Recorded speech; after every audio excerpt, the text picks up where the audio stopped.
नमस्कार प्रिय दर्शकों, स्वागत है आप सभी का हमारे चैनल सच्ची कहानी में। दर्शकों, कुंभ मेला यह दुनिया का सबसे बड़ा धार्मिक आयोजन है जहां लालन श्रद्धालु एकत्र होते हैं। अग्रवत्ता का समुद्र रंगों का मेला, यहां हर कोने से लोग आते हैं। अपनी आस्था और विश्वास के साथ हवा में अगरबत्ती और मंत्रों की गूंज, यह एक ऐसा एक्सपीरियंस है जो आत्मा को छू जाता है। 38 साल की लक्ष्मी के लिए यह जीवन भर की तीर्थ यात्रा थी। वह अपने जीवन में पहली बार कुंभ मेले में आई थी। वह अपने पति रमेश के साथ उत्तर प्रदेश के अपने विलेज से आई थी। दोनों ने इस यात्रा के लिए वर्षों से बचत की थी। वे एक बेटे की कामना करते थे। उनके लिए यह यात्रा केवल धार्मिक नहीं थी, बल्कि एक उम्मीद की किरण भी थी। उनका दृढ़ था कि कुंभ मेला उनकी प्रेयर का उत्तर देगा। यहाँ की होली और दिव्यता उनके दिलों में गहरी बसी थी। भक्तों की भीड़ के बीच लक्ष्मी ने रमेश का हाथ कसक थाम रखा था। वह इस विशाल जनसमूह में लॉस नहीं चाहती थी। उसकी आलोचन में आस्था झलक रही थी। हर कदम पर उसे विश्वास था कि उसकी प्रेरक मेला बहुत ज्यादा था। इतनी हलचल फिर भी एक अद्भुत शांति का एक्सपीरियंस होता था। फिर भी शांति की एक इंद्रनिहित धारा थी। अग्रो हर व्यक्ति की आत्मा एक ही सुर में गा रही हो। अग्रो ईश्वरीय उपस्थिति स्वयं स्पष्ट थी। हर चेहरे पर एक दिव्य चमक थी जो विश्वास और भक्ति से भरी हुई थी। लक्ष्मी को आशा का एक्सपीरियंस हुआ। उसने महसूस किया कि उसकी प्रेयर अवश्य सुनी जाएंगी। उसने चमत्कार के लिए प्रार्थना की। उसकी आंखें बंद थी और दिल में एक गहरी उम्मीद थी। उसे क्या पता था कि जल्द ही उसकी आस्था की सबसे क्रूर परीक्षा होगी। एक ऐसी परीक्षा जो उसकी आत्मा को झकझोर देगी। मेला मैदान पर सूरज चमक रहा था। यह एक ऐसा दिन था जब हर कोई अपनी आस्था और विश्वास के साथ पवित्र नदी में डुबकी सिमाने के लिए आया था।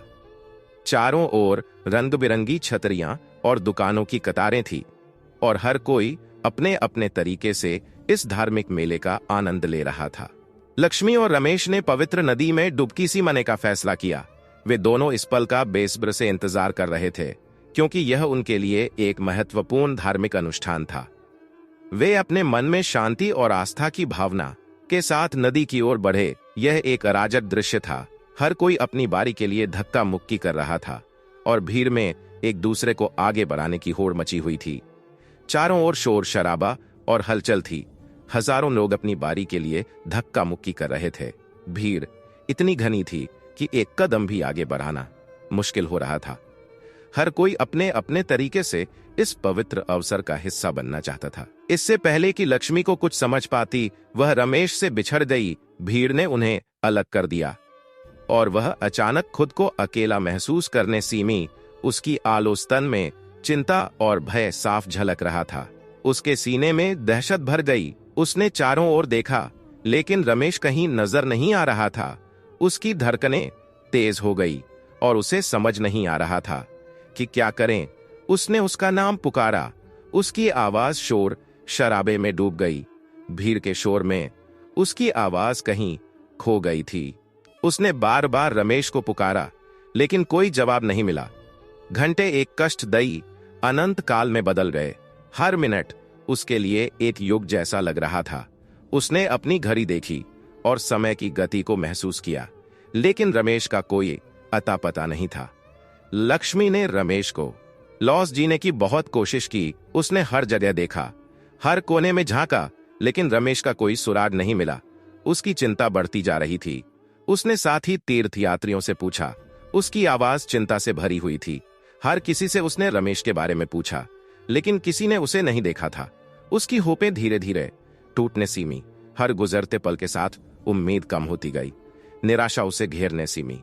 उसे सीम ने सीमा की शायद वह रमेश को कभी नहीं ढूंढ पाएगी। उसकी आलोचना में आंसू आ गए। वह कहाँ हो सकता है? क्या उसे कुछ हो गया था? उसके मन में अनगिनत सवाल उठ रहे थे। उसने खुद को संभालने की कोशिश की और एक बार फिर से रमेश को ढूंढने के लिए भीड़ में घुस गई। जैसे ही लक्ष्मी हार ग्रीनेव्यू नजर पकड़ी, वह एक साधु था। उसका चेहरा ज्ञान से भरा हुआ था। ऐसा लग रहा था कि वह शांति की आभा बिखेर रहा है। हताश होकर लक्ष्मी उसके पास रीच उसने अपने दुलोस्तन को बयां किया। साधु ने धैर्यपूर्वक लिसन, चिंता मत करो बेटी साधु, अंत में बोला। उसकी आवाज गहरी और आश्वस्त करने वाली थी। मैं तुम्हें तुम गिव अप पति को लस जने में मदद कर सकता हूं। लक्ष्मी को आशा की एक किरण दिखाई दी। क्या यह ईश्वर इंटरवेंशन था? क्या उसकी प्रेयर का उत्तर मिल गया था? साधु ने अपनी आंखें बंद कर ली। उसके होठ मौन प्रार्थना में हिलते रहे, एक अनंत काल की तरह। सीमन के बाद उसने अपनी आंखें लॉस्ट ली और लक्ष्मी को लुट तुम गिव अपा पति सुरक्षित है। उसने घोषणा की वह खो गया है, लेकिन से कोई नुकसान नहीं हुआ है। लक्ष्मी पर राहत की लहर दौड़ गई, लेकिन साधु ने अपनी बात जारी रखी। उसकी आवाज गंभीर थी। उसके ऊपर एक काला साया मंडरा रहा है। इस बुराई को दूर करने के लिए आपको एक खास पूजा करनी होगी। लक्ष्मी उसकी हर बात ध्यान से सुन रही थी। वह रमेश के साथ फिर से मिलने के लिए कुछ भी करने को तैयार थी। भाग 5। एक महंगा रिचुअल। यह कहानी एक साधु और एक महिला लक्ष्मी के बीच की है, जो अपने रमेश से अलग हो चुकी थी। साधु ने एक विस्तृत अनुष्ठान के बारे में बताया। उसने कहा कि यह अनुष्ठान बहुत ही शक्तिशाली है और इसमें कई दुर्लभ वस्तुओं की आवश्यकता होती है। इसमें दुर्लभ जड़ी बूटियां और प्रसाद शामिल थे। इन वस्तुओं को इकट्ठा करना बहुत ही कठिन था और इनकी कीमत भी बहुत अधिक थी। उसने वादा किया कि यह पूजा लक्ष्मी और रमेश को अलग रखने वाली बाधाओं को दूर कर देगी। साधु ने कहा कि यह अनुष्ठान उनके जीवन में खुशियां और समृद्धि लाएगा।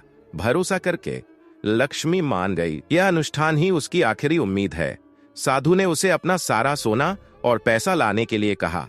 उसने कहा कि इन वस्तुओं के बिना अनुष्ठान पूरा नहीं हो सकता। उसने कहा कि उसे पूजा के लिए उनकी जरूरत है। साधु ने यह भी कहा कि यह सब कुछ अनुष्ठान के बाद वापस कर दिया जाएगा। उसने अनुष्ठान के बाद उन्हें वापस करने का वादा किया।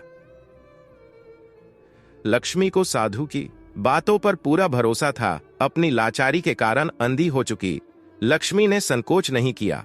उन्हें सोचा कि यह अनुष्ठान ही उसकी समस्याओं का समाधान है। उसने अपनी मामूली जमा पूंजी उसके हाथ में थमा दी। यह उसके लिए एक बहुत बड़ा निर्णय था। उसके पास बस इतना ही था। उसने अपनी सारी संपत्ति साधु को सौंप दी। उसका दिल रमेश के लिए रनिंग रहा था। पति के बिना अधूरी महसूस कर रही थी। वह साधु की बातों को जीवन रेखा की तरह पकड़े रही। उसे विश्वास था कि यह अनुष्ठान उसकी जिंदगी बदल देगा और उसे उसके पति से फिर से मिलाएगा। भाग 6। बढ़ते सस्पिशंस। साधु ने लक्ष्मी से कहा कि वह उससे भोर में नदी के पास एकांत स्थान पर मिले। उसने कहा कि वह वहां पूजा करेगा। लक्ष्मी सूर्योदय से पहले पर पहुंच गई। साधु कहीं नहीं दिख रहा था। वह घंटों इंतजार करती रही। हर पल उसके मन में बेचैनी बढ़ती गई। लक्ष्मी के मन में शंका धर करने सीमी। क्या वह मूर्ख थी? साधु की बातें उसके कानों में गूंज उठी। क्या वे सच्चे थे या एक क्रूर चाल थी? जैसे जैसे सूरज चढ़ता गया, लक्ष्मी की आशा भय में बदल गई। भाग 7। मदद की प्ली। लक्ष्मी को एहसास हुआ कि उसके साथ धोखा हुआ है। वह पाट कर नजदीकी पुलिस स्टेशन गई। आप बीती लेसन के हुए उसके चेहरे से आंसू बहने सीन। पुलिस अधिकारियों ने धैर्यपूर्वक उसकी बात सुनी। उन्होंने उसे आश्वासन दिया कि वे मदद के लिए हर संभव प्रयास करेंगे। लक्ष्मी के भीतर आशा की एक किरण फिर से जाग उठी। वह अकेली नहीं थी। पुलिस उसकी मदद के लिए थी। भाग 8। चिट आई। लक्ष्मी के बयान के आधार पर उन्होंने फर्जी साधु की तलाश शुरू की। उन्हें पकड़ने में देर नहीं सीमी। उसे मेला ग्राउंड से पाटने की कोशिश करते हुए पकड़ा गया। उसके पास लक्ष्मी का सोना और पैसा था। साधु ने अपना गुनाह कबूल कर लिया। वह कोई पवित्र व्यक्ति नहीं, बल्कि एक ठोंगा था। वह कमजोर भक्तों का शिकार करता था। अपने स्वार्थ के लिए उनकी आस्था का फायदा उठाता था। लक्ष्मी उसके शिकार में से सिर्फ एक थी। भाग 9। मिली लेसन। इस घटना ने लक्ष्मी को अंदर तक तोड़ दिया। उसने अपना पति, अपनी जमा पूंजी और अपना भरोसा खो दिया था, लेकिन उसने एक बहुमूल्य सबक ले सोना। कुंभ मेला जैसी पवित्र जगह पर भी बुराई अंधेरे में छिपी रहती है। लक्ष्मी की कहानी एक कठोर चेतावनी है। हमें सतर्क रहना चाहिए। हमें उन लोगों से सावधान रहना चाहिए जो अपने स्वार्थ के लिए आस्था का शोषण करते हैं। आइए हम ऐसी इंसिडेंट को अपनी अग्निहोता की होलिका को कलंकित ना करने दें।